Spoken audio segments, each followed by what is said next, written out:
So yan po yung Elise na bungalow type natin. So it sits on a 77 square meter. Yun yung standard lot niya, pero meron pa pong ibang irregular lot and even corner na mas malaki pa doon.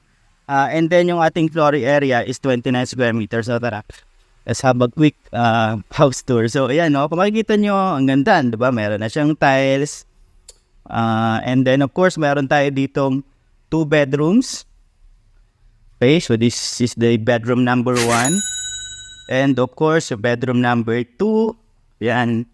So, meron siyang hanging cabinet. Well, of course, this is for inspiration lang, no? Yan. So, basically, dito yung magiging sala natin. And then, ito po yung ating magiging dining area, no? So originally, itong kusina na to ay nakadikit dito sa ating toilet and bath, pero dahil nag-interest